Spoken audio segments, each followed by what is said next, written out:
सभी को बहुत बहुत अभिनंदन एवं धन्यवाद। यह प्रेस कॉन्फ्रेंस आज एक गर्व से भर देने वाला क्षण है, क्योंकि यह कोई साधारण प्रेस कॉन्फ्रेंस नहीं है। मैं बैठा जरूर भारतीय जनता पार्टी के कक्ष में हूं, हेड ऑफिस में हूं, मगर मुझे लगता है मैं केवल एक भारतीय जनता पार्टी के प्रवक्ता के नाते नहीं, केवल भारतीय जनता पार्टी के एक सांसद या कार्यकर्ता के नाते नहीं, एक भारतीय के नाते, एक इंडियन के नाते आज ये प्रेस कॉन्फ्रेंस कर रहा हूं।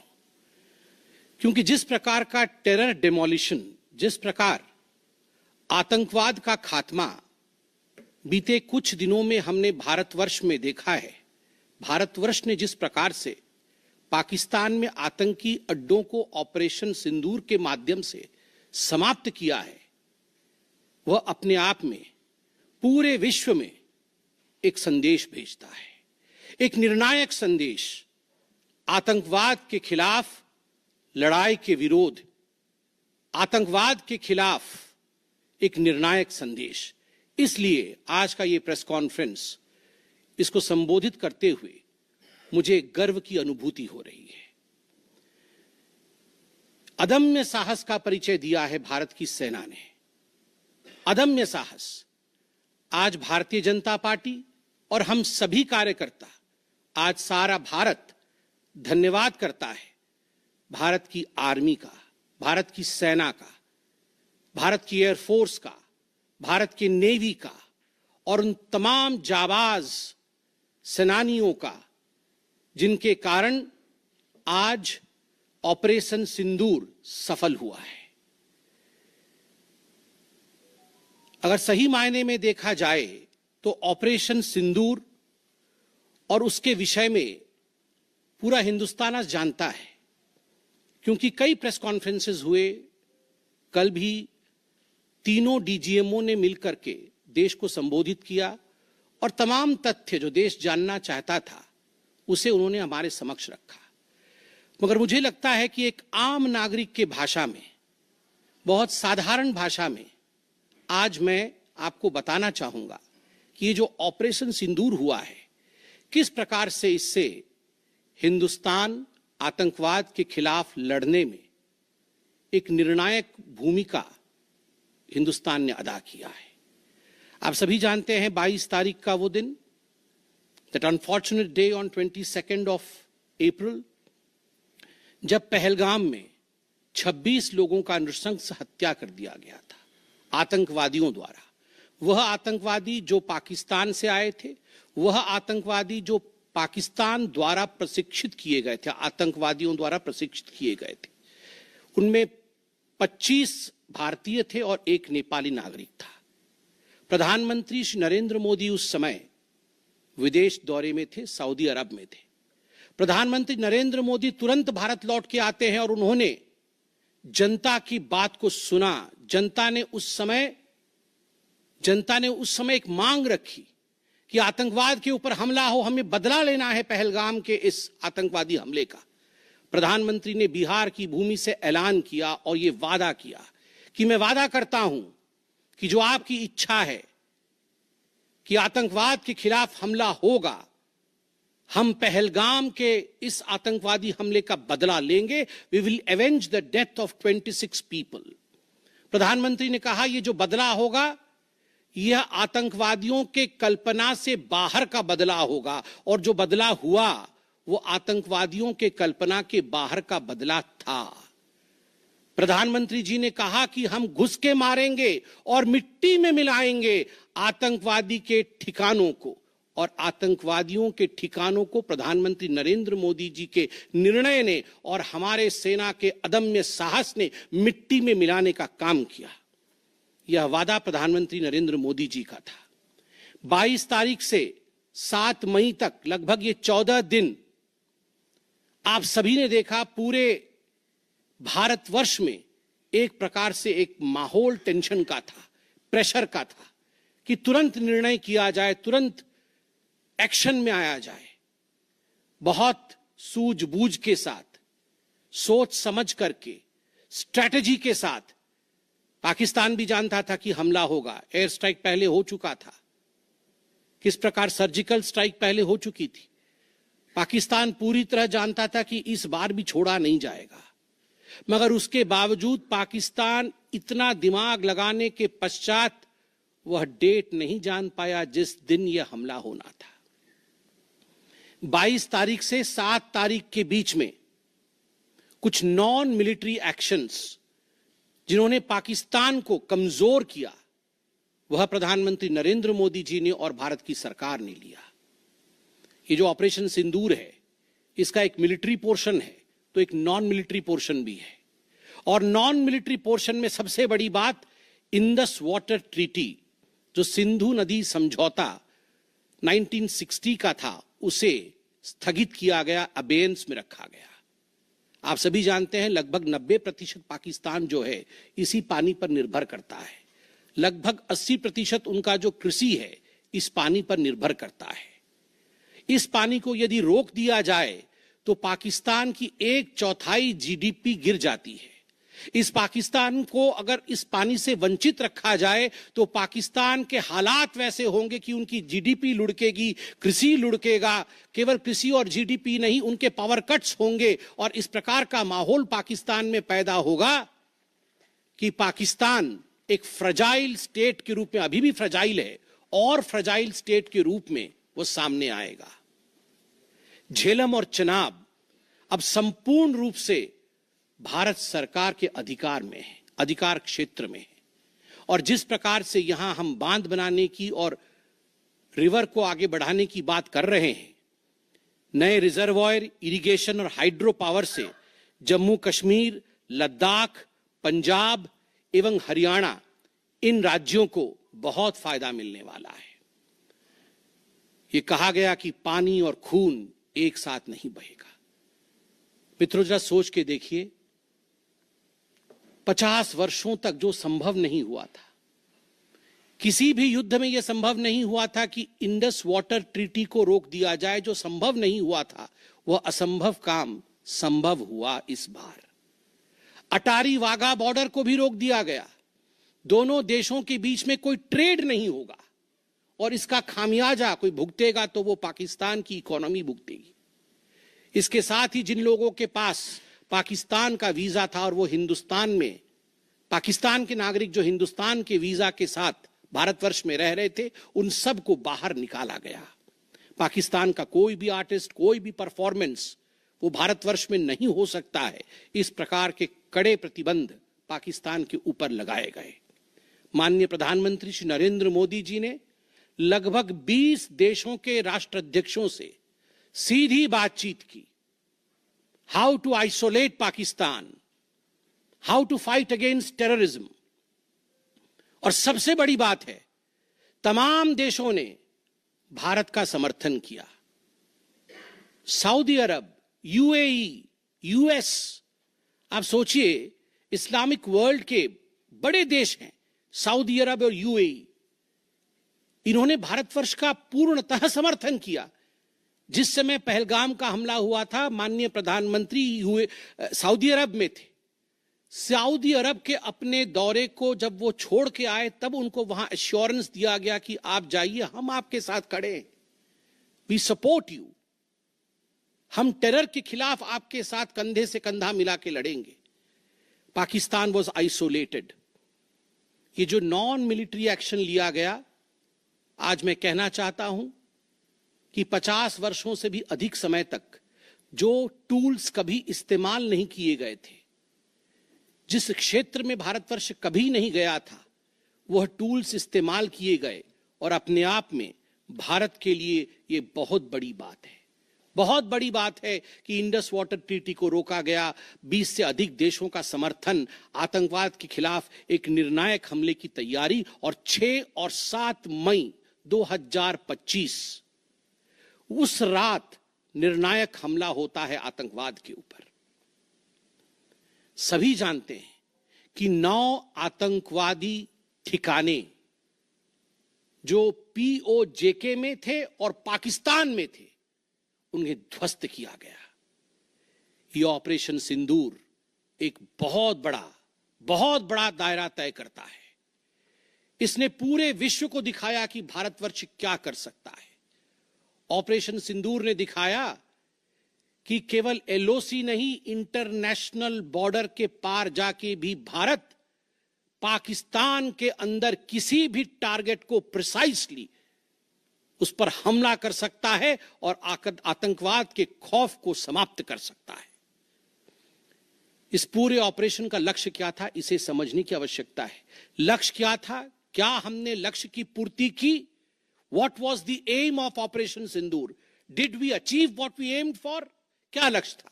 नंबर 1 लक्ष्य था आतंकवादी ठिकाने जो दूर दराज इलाके में है पाकिस्तान में, जहां आज तक कोई नहीं पहुंच पाया, जहां आज तक पाकिस्तान के आतंकवादियों को लगता था कि वो सुरक्षित हैं, वहां तक पहुंचना यह लक्ष्य था।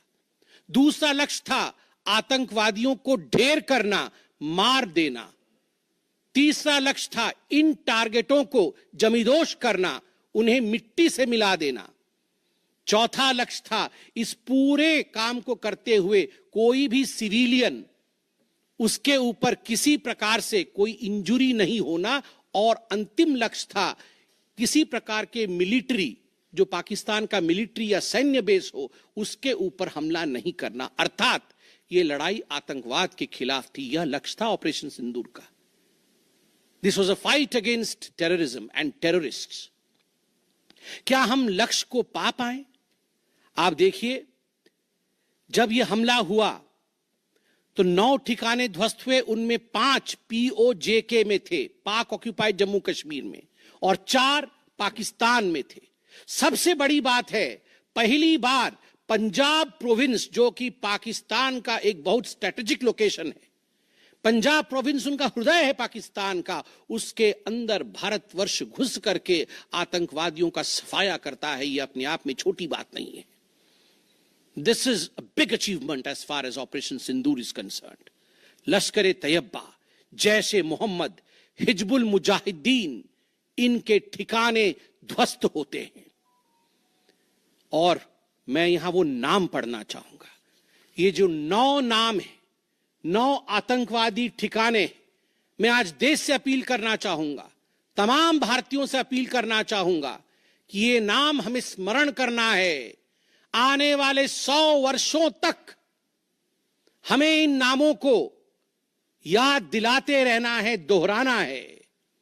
जब भी आतंकवाद सर उठाए तो हमें ये चित्र दिखाने हैं कि तुम्हारा क्या हश्र किया था ऑपरेशन सिंदूर ने, भारत की सेना ने, भारत की राजनीतिक इच्छा शक्ति ने और भारतीयों ने। इसलिए मैं नाम पढ़ना चाहूंगा।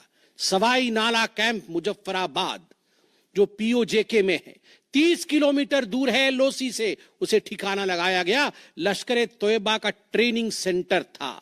20 अक्टूबर 2024 सोनमर्ग में और 24 अक्टूबर 2024 गुलमर्ग में जो आतंकी हमले हुए थे, उसमें यहां से आतंकवादी आए थे। और सबसे बड़ी बात, 22 अप्रैल 2025 को जो आतंकवादी आकर पहलगाम में हमारे नागरिकों को मार के गए थे, हमारी बहनों के माथे से जिन्होंने सिंदूर पोंछने का काम किया था, उनका प्रशिक्षण भी इसी केंद्र में हुआ था, सवाई नाला कैंप मुजफ्फराबाद। सैयदाना बिलाल कैंप मुजफ्फराबाद, ये जैसे मोहम्मद का ट्रेनिंग सेंटर था, ये दूसरा कैंप जो ध्वस्त हुआ। गुलपुर कैंप कोटली, ये एलओसी से 30 किलोमीटर दूर था, लश्कर-ए-तैयबा का बेस था। और 20 अप्रैल 2023 को पुंछ में, 9 जून 2024 को जो तीर्थ यात्री को बस में हमला करके मारने का काम किया था आतंकवादी, यहां गुलपुर कैंप से आए थे जो कोटली में है, उसे ध्वस्त किया गया। बरनाला कैंप बिरगढ़, बरनाला कैंप जो 9 किलोमीटर दूर है एलओसी से, उसे समाप्त किया गया। अब्बास कैंप कोटली जो 13 किलोमीटर दूर है एलओसी से, लश्कर-ए-तैयबा का फिदाइन सेंटर है और 15 आतंकवादियों को एक साथ ट्रेन कर सकता है, उसे ध्वस्त करके गिराया गया। सरजाल कैंप सियालकोट, अंतर्राष्ट्रीय सीमा से 6 किलोमीटर दूरी पर है, इंटरनेशनल बॉर्डर से। सांबा कठुआ के सामने है और मार्च 2025 में जम्मू और कश्मीर पुलिस के 4 जवान शहीद हुए थे। उनको मारने का काम इन्हीं आतंकवादियों ने किया था जो सरजाल कैंप से आए थे सियालकोट के। उस कैंप को ध्वस्त कर दिया गया। महमूना जाया कैंप सियालकोट, जो कि 12 से 18 किलोमीटर इंटरनेशनल बॉर्डर से दूर है, मैं एलओसी की बात नहीं कर रहा हूं, इंटरनेशनल बॉर्डर से, और हिजबुल मुजाहिदीन का अड्डा है, बहुत बड़ा कैंप है। कठुआ और जम्मू क्षेत्र में जो भी आतंकवादी गतिविधि होती है, सियालकोट के इस मजनूमा जाया कैंप से आतंकवादी भेजे जाते हैं। भारतवर्ष ने उसे ध्वस्त किया। मरकज तैयबा मुरीद के, जो कि अंतर्राष्ट्रीय सीमा से 18 से 25 किलोमीटर दूर है, 2008 के मुंबई का जो हमला हुआ था, 26/11 के नाम से जिसे हम जानते हैं, उसमें जो आतंकवादी आए थे, अजमल कसाब और डेविड हेडली, उनकी ट्रेनिंग मरकज तैयबा मुरीद के में हुआ था। और आज मैं फक्र के साथ कह सकता हूं, गर्व के साथ कह सकता हूं कि भारत की सेना ने, भारत की राजनीतिक इच्छा शक्ति ने और भारतीयों ने मरकज तैयबा मुरीद के को ध्वस्त किया है, समाप्त किया है। मरकज सुभान अल्लाह बहावलपुर इंटरनेशनल बॉर्डर से 100 किलोमीटर की दूरी पे है। विश्व में किसी ने ऐसा नहीं सोचा होगा, पाकिस्तान ने तो सपने में भी नहीं सोचा होगा कि भारत की सेना के पास, भारत की एयरफोर्स के पास और भारत के राजनेताओं के पास ऐसी इच्छा शक्ति होगी कि इंटरनेशनल बॉर्डर से 100 किलोमीटर दूर घुस के वो हमारे आतंकी अड्डे को ध्वस्त कर सकते हैं। मरकज सुभान अल्लाह, जो कि जैशे मोहम्मद का मुख्यालय था, उस मुख्यालय को भारत की वायुसेना ने ध्वस्त किया। यह कोई छोटा विषय नहीं है। यह बहावलपुर एक ऐसा स्थान है जहां यूनाइटेड स्टेट्स, यूएस भी अपने ड्रोन नहीं भेज पाया था। उस जगह पे भारत घुस के मारता है। आज का भारत, आज का नया भारत यही है। ये नाम, जो 9 नाम मैंने पढ़े, हमें याद रखने चाहिए, मगर उन नामों के साथ मैं कुछ और भी बताना चाहता हूं। जो आतंकवादी मारे गए, एक लक्ष्य था आतंक के ठिकानों को, आतंक के अड्डों को सफाई करना, ध्वस्त कर देना। दूसरा लक्ष्य था ऑपरेशन सिंदूर का, आतंकवादियों को चुन चुन कर मारना, उन्हें मिट्टी में मिलाना। 100 से अधिक आतंकवादी मारे गए, 100 से अधिक। मैं कुछ आतंकवादियों के नाम पढ़ता हूं जिनको कि हम डिस्कस करते थे डिबेट्स में, टीवी पे, यूएन में, जिनको कि यूएस ने भी कंडेम कर रखा था। मैं नाम पढ़ रहा हूं। मुदस्सर कादियान खास उर्फ मुदस्सर उर्फ अबू जुंदाल। अबू जुंदाल नाम से हम जानते थे इस आतंकवादी को। और जो लश्कर तैयबा का आतंकवादी था, वो मरकजे तैयबा का जो मुरीदके में है, उसका इंचार्ज था। जब वो मरा तो उसके गार्ड ऑफ ऑनर, उसका जो जनाजा निकला, उसमें पाकिस्तान के आर्मी के अधिकारी थे, पाकिस्तान आर्मी के चीफ थे, पंजाब सीएम मरियम नवाज भी उसमें रही। आप सोचिए, ये एक सरकारी जमीन पर हुई और तमाम बड़े लोग, सरकारी लोग पाकिस्तान के उसमें शामिल हुए, जिससे कि यह सिद्ध होता है कि terror and the sponsors of terror are hand in glove together. आतंकवादी और जो आतंकवादियों को बढ़ावा देने वाले, वो एक साथ काम करते हैं। दूसरा, हाफिज मोहम्मद जमील, ये जैशे मोहम्मद का आतंकवादी है। ये ब्रदर इन लॉ, साला था मौलाना मसूर अजहर का, और इंचार्ज था मरकज सुभान अल्लाह बहावलपुर का, वह भी मारा गया। तीसरा आतंकवादी मोहम्मद यूसुफ अजहर उर्फ उस्ताद जी उर्फ मोहम्मद सलीम उर्फ घोशी साहब, जैसे मोहम्मद का नामी आतंकवादी, और यह भी मौलाना मसूद अजहर से जुड़ा हुआ था और यह वेपन ट्रेनिंग देता था जैशे मोहम्मद का। और सबसे बड़ी बात, IC 184 के हाईजैकिंग में इसका हाथ था। IC 814 के हाईजैकिंग में इसका हाथ था, वह भी मारा जाता है। चौथा आतंकवादी खालिद उर्फ अबू अक्स का। खालिद ये लश्कर तैयबा का आतंकवादी था, फैसलाबाद में मारा गया और वहां उसका फ्यूनरल होता है। अब मैं ये तस्वीर दिखाना चाहूंगा, आप ये तस्वीर देखिए।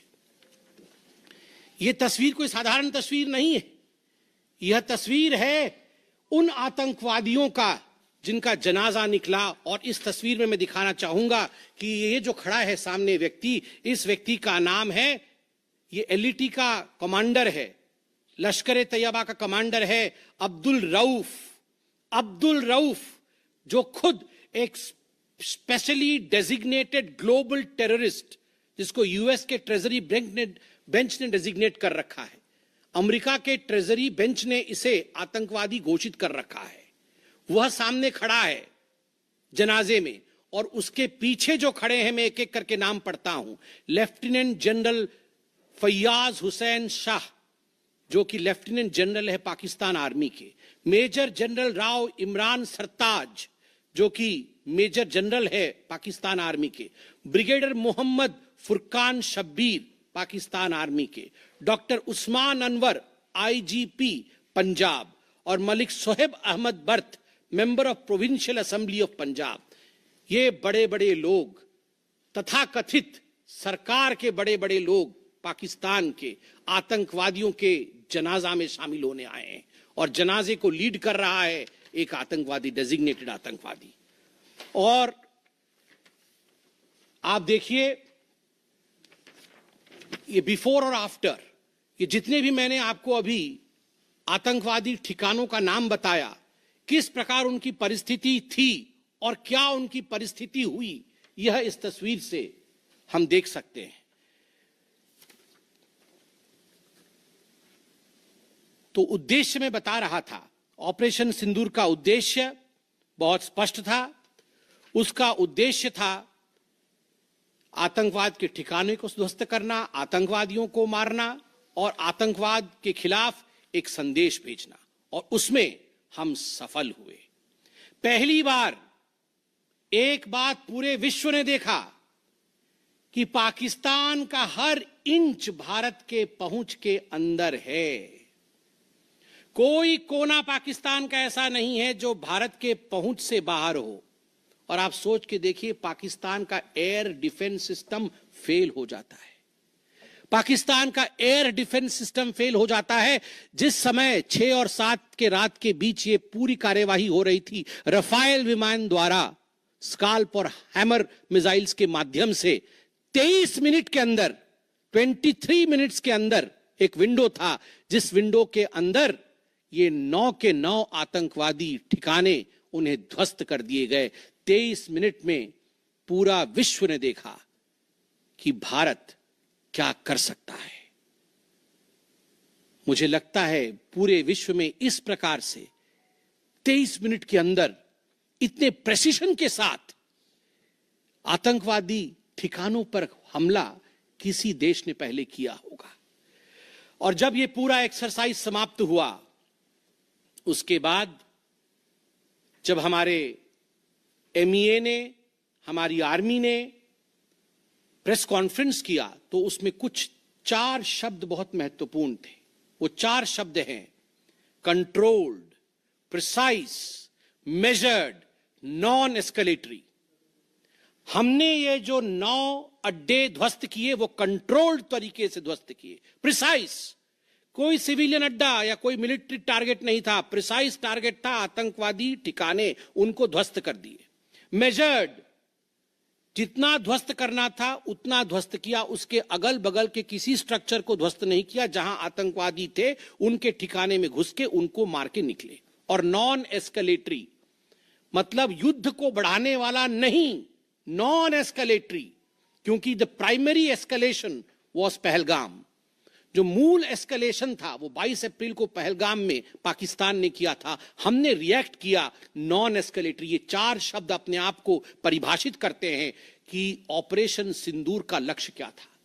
ऑपरेशन सिंदूर का जो लक्ष्य था, ऑपरेशन सिंदूर ने उसे 100% पूर्ण किया, 100% पूर्ण किया। इसलिए आज हिंदुस्तान, भारतवर्ष गर्व के साथ कह सकता है कि ऑपरेशन सिंदूर एक ऐसा ऑपरेशन था जो 100% सक्सेसफुल था, और जितने हमारे जाबाज पायलट्स गए थे राफेल के साथ, उतने लौट के आए और आतंकवादी ठिकानों को ध्वस्त करके आए, और किसी सिविलियन को नहीं मारा, किसी मिलिट्री बेस को नहीं मारा।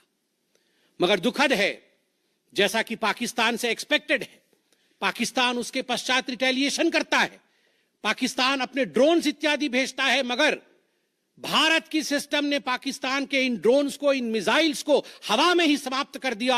और सबसे बड़ी बात है, एयर डिफेंस सिस्टम लाहौर का 7 और 9 तारीख के बीच लाहौर के एयर डिफेंस सिस्टम को समाप्त करने का काम हिंदुस्तान ने किया। और 9 और 10 तारीख के बीच, 9 मई और 10 मई के बीच 11 एयर बेसेस को, पाकिस्तान के 11 एयर बेसेस को ध्वस्त करने का काम भारतवर्ष ने रिटेलिएशन में किया। जब पाकिस्तान ने भारतवर्ष के ऊपर एस्केलेशन किया तो भारतवर्ष ने 11 एयर बेसेस को समाप्त किया। इन एयर बेसेस के नाम भी हमें याद रखने चाहिए। तमाम भारतीयों को वो 9 नाम आतंकवादी ठिकाने याद रखने चाहिए, स्मरण होना चाहिए। और ये जो 11 एयरबेस हैं, हिंदुस्तान अपने पर आ जाए तो क्या कर सकता है अपने लोगों को बचाने के लिए। ये 11 नाम भी मैं पढ़ता हूं। नूर खान, ये नूर खान वह एयरबेस है जहां पर एयर टू एयर रीफ्यूएलिंग करने की क्षमता है। हवा में उड़ रही हो अगर आपका विमान, तो एयर टू एयर रीफ्यूएलिंग यही नूर खान से हो सकती है। जब भारत ने नूर खान को ध्वस्त किया तो जो जहाज थे पाकिस्तान के, उनके पास वो क्षमता नहीं रही कि वो हवा में अधिक समय तक युद्ध कर सके, उन्हें नीचे उतरना ही पड़ा। नूर खान, रफीकी, मुरीद, सुक्कूर, सियालकोट, पसरूर, चुनियान, सरगोदा, स्कारू, भुलारी और जकोबाबाद, ये तमाम मैं फोटोज लेके आया हूं। जकोबाबाद का ये फोटो देखिए, क्या था पहले और क्या हुआ बाद में, क्या था पहले और क्या हुआ बाद में। आप देख सकते हैं परखच्चे उड़ गए। यह है प्रिसीशन ऑफ इंडियाज अटैक।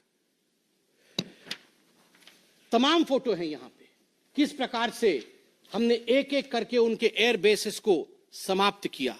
आप देख सकते हैं सारे एयर बेसेस के हम फोटो लेके आए हैं, जकोबाबाद से लेके बाकी तमाम। क्योंकि आपने ये सब देखा हुआ है, मैं अधिक समय नहीं लूंगा। आर्मी ने आपको दिखाया है, डीजीएमओज ने आपको दिखाया है, इसलिए मैं इसको आपको दिखा के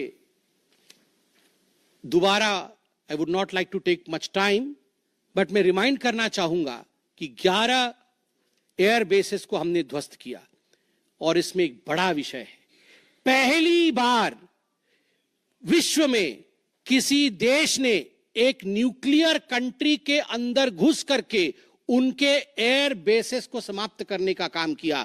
पाकिस्तान एक न्यूक्लियर कंट्री है, उसके अंदर घुस करके उनके एयर बेसेस को 20% पाकिस्तान के एयरफोर्स के इंफ्रास्ट्रक्चर को भारतवर्ष ने नाकाम कर दिया। 20% of PAF's infra was destroyed by India.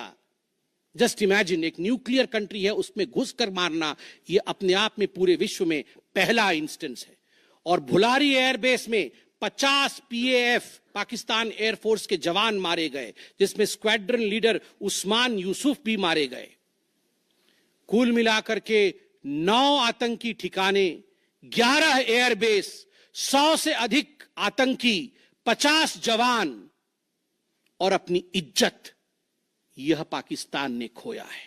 I repeat, what Pakistan has lost via operation Sindoor. 9 आतंकी ठिकाने, बड़े बड़े आतंकी ठिकाने, 11 एयरबेस, 100 से अधिक आतंकवादी, 50 से अधिक जवान और अपनी इज्जत, यह पाकिस्तान ने खोया है। यह झटका पाकिस्तान सह नहीं पाया और उनके डीजीएमओ का 10 तारीख को ही फोन आया। और उसके पश्चात मैं कहूंगा यह सीज फायर नहीं, यह एक अंडरस्टैंडिंग है। यह एक अंडरस्टैंडिंग है कि यदि भविष्य में किसी प्रकार का कोई भी आतंकी हमला होता है तो ये अंडरस्टैंडिंग तोड़ दी जाएगी। हमने करके दिखाया है, जो पहले कभी नहीं हुआ था वो हुआ है इस बार, अंदर घुस के मारा है हमने, ये एक अंडरस्टैंडिंग है। और सबसे बड़ी बात है, पाकिस्तान में उनके मौलाना, उनके मौलवियों ने पाकिस्तान का साथ नहीं दिया, मगर हिंदुस्तान की एकता देखिए, हिंदुस्तान का भाईचारा देखिए। पूरा देश एक होकर खड़ा हुआ, पूरा देश सेना के पीछे, सेना के अदम्य साहस के पीछे, हमारी राजनीतिक इच्छा शक्ति के पीछे पूरा भारत एक होकर खड़ा हुआ। और आज मैं कहना चाहता हूं कि आज पाकिस्तान पूरे विश्व में अलग थलग पड़ा है। पहले भी ऐसे वक्त थे, अनेकों प्रयास भारतवर्ष करता था। पहले हम सबूत देते थे, प्रयास करते थे डोजियर के माध्यम से पाकिस्तान को प्रूफ दे आतंकवाद का। वो डोजियर लेती थी मगर उस पे काम नहीं करती थी। मगर आज नए भारतवर्ष ने पाकिस्तान को बख्शा नहीं है।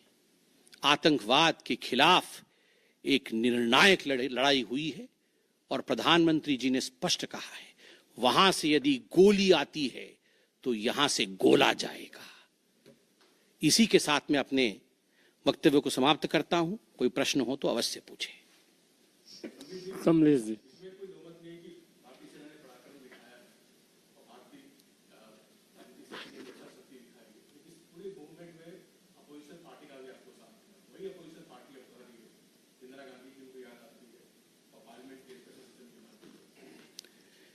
देखिए, मुझे लगता है आज का दिन पूरे भारत का दिन है।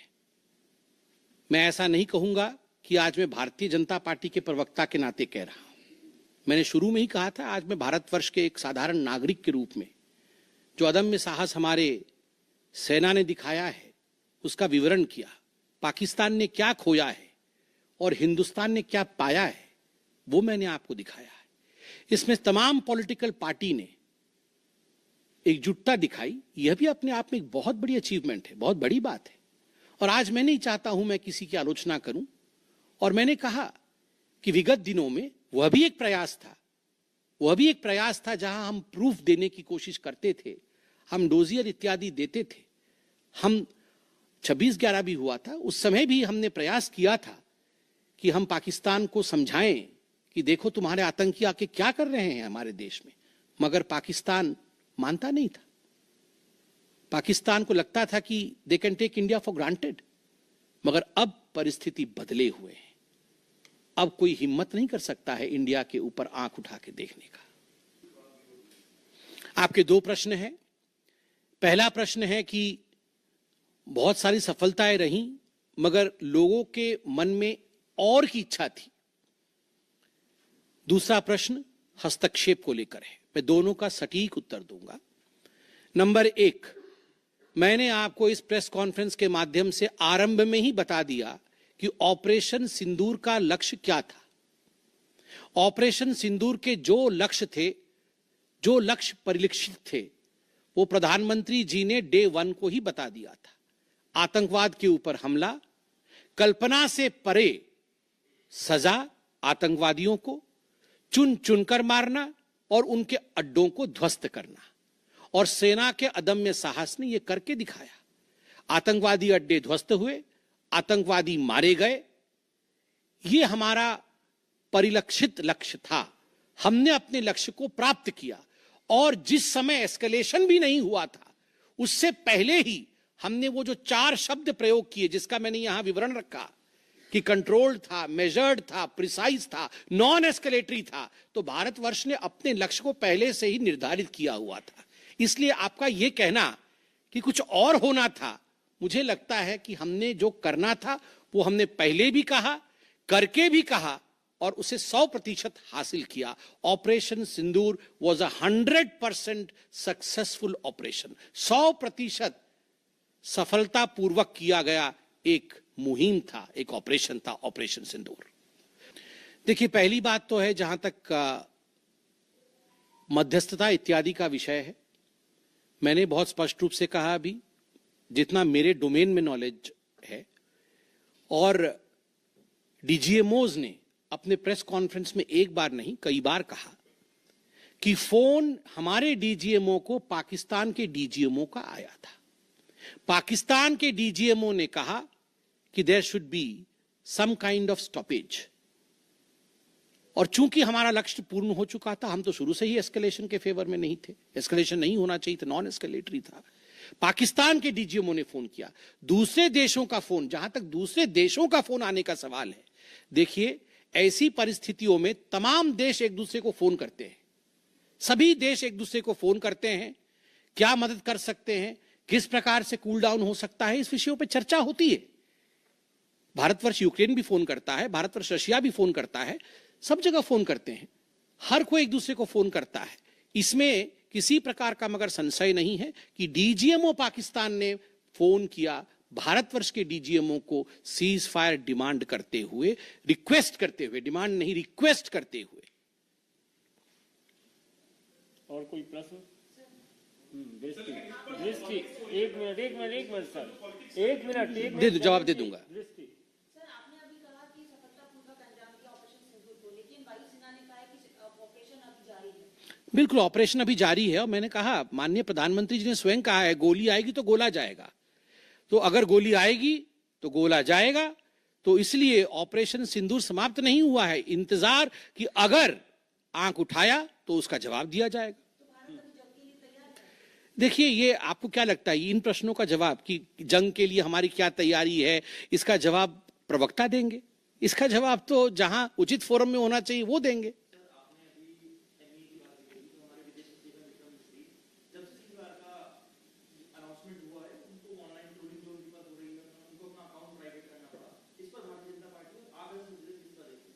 देखिए, मैं बहुत स्पष्ट रूप से बता दूं, ये आज की जो प्रेस कॉन्फ्रेंस हो रही है ऑपरेशन सिंदूर को लेकर हो रही है, उसके सफलता को लेकर हो रही है। और तमाम लोग जो ऑपरेशन सिंदूर से जुड़े हुए थे, चाहे वो सेना हो, चाहे वो हमारी राजनीतिक घटक हो, चाहे वो हमारे ब्यूरोक्रेट्स हो, उन सभी का सलाम है। उन सबको हम रेस्पेक्ट के साथ देखते हैं। और सही बात है, सोशल मीडिया एक टूल जरूर है, मगर सोशल मीडिया के आधार पर यह कह देना कि किस प्रकार से देश आगे बढ़ेगा, ये निर्णय नहीं हो सकता है।